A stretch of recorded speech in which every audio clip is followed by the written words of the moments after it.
Hi, Millie Aldridge here from I'm Lovable. Today I'm wanting to talk about comparing yourself to others. I get asked a lot, how do I stop caring about what other people think about me? I get emails about, I constantly feel that I'm having expectations put on me through social media. I'm constantly comparing myself to others through social media, and it really is the number one most toxic and the worst thing that we can do for ourselves that stops us from enjoying our lives and really stepping into our own power and living our dreams and living the life that we want, because we're constantly comparing ourselves to others. So the number one thing that I wanted to talk about was that even though we compare ourselves to others, it's actually not about the other person. It's never about anything around you. It's all about what's going on within you. So they're your insecurities. If you're comparing yourself to that fitness girl on social media or to that girl that's in your expertise field, so for me, someone that's coaching and more successful than I am, it's not actually about them. It's about what's going on for you. So are you not feeling good enough within your body? That's why you want to look fitter. Or are you not feeling good enough within your business? And that's why you're thinking that you're not as good as the other person. So understanding that it's not about anyone around you, it's about your own insecurities. And this is where the true profound work can be done. And this is what can help you stop comparing yourself to others, is that when you're really confident within yourself, when you're really comfortable with who you are and where you're at in your life and what you do for work and your body and all of that, those things, then you don't care about what other people think of you. You don't care about what they're doing. You don't compare yourself. So really stop putting so much time and energy on what's going on around you and just go within and make the change. So instead of unfollowing those people on social media that you feel you compare yourself to, or stopping yourself from being friends with people that are successful and that are beautiful and that are shining, it's really sad if you can't be happy for them because you're not happy within yourself. So instead of shutting all of those people out, really go, what's going on for me? Why am I being triggered? And here's an opportunity for you to grow and for you to learn about yourself.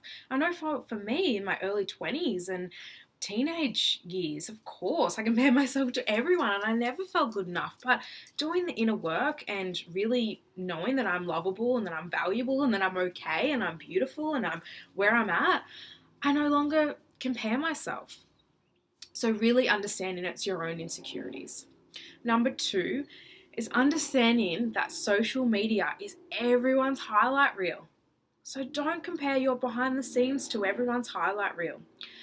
Recently, I went back over to the East Coast to visit some friends and family, and it was so funny because even though I know this, sometimes it still comes up with my negative mind is still, well, on social media, their life's amazing, they've got the business going, they're so fit and healthy, and their family's really good and everything. And then I had a conversation with one of my good friends who I thought was just doing amazing, and she is.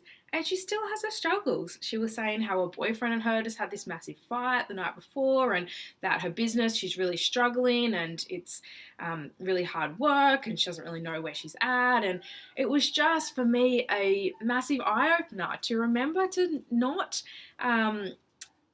put my behind the scenes onto their highlight reel. Another thing is that I post positive things. I post fun, uplifting posts on my social media to uplift the vibration of the world. I'm not going to go and put my draining energy onto that when I've had a fight with my boyfriend, or if I'm having a pity party or my negative mind's taken over.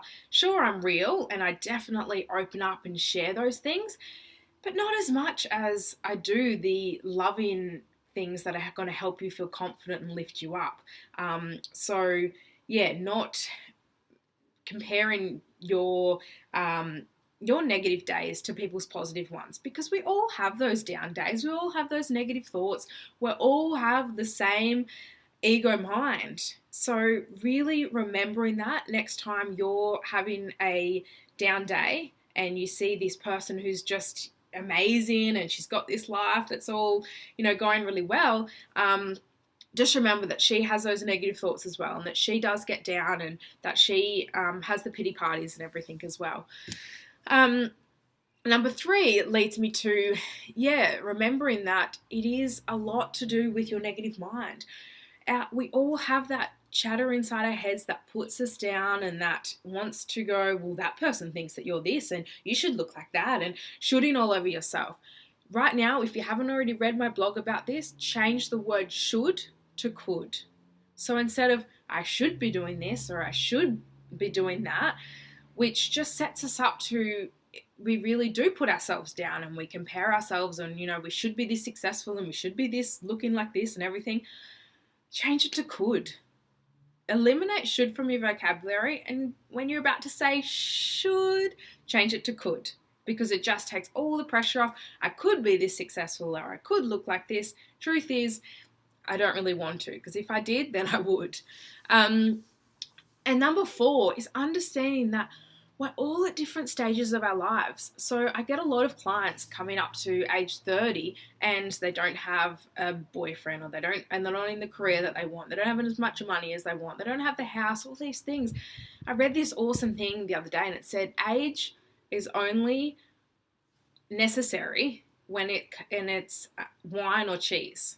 So basically age doesn't matter. Wherever you're at in your life, really accept that, acknowledge what's going on for you, really embrace where you're at. Because if you're at 30 and you're like, oh, I should, you're going to get to 40 and you're still going to be like that. So really just understand that we're all at different stages of our lives. So comparing yourself, for me, my sister, so I'm 26. At this age, my sister was married with a house and a child at 26. And it used to kind of play on my mind a little bit, like, should I be at that, have those things at my age? But I don't want to. I'm so not ready to have kids yet. I know that I will be when I'm, maybe in a couple of years or whatever, but to be really congruent with what you want to do and not rush through life because you think that I should be at this because my sister was or my mum was at this age.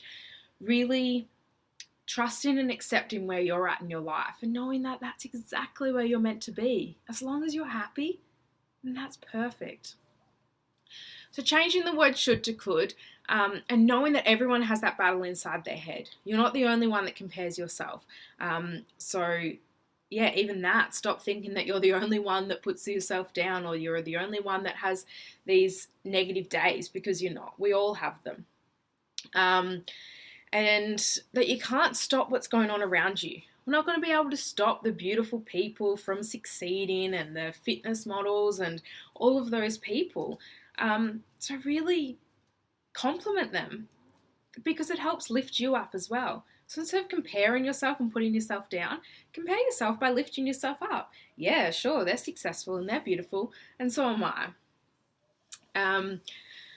So you cannot stop what's going on around you, but you can stop it from affecting you.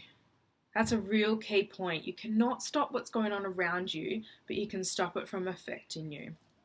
Well, I hope these points have helped you to even just ask yourself, where do I compare myself? What's going on for me? Why do I compare myself? Just asking yourself the questions and do some journaling around it. And you'll be amazed at what the answers are.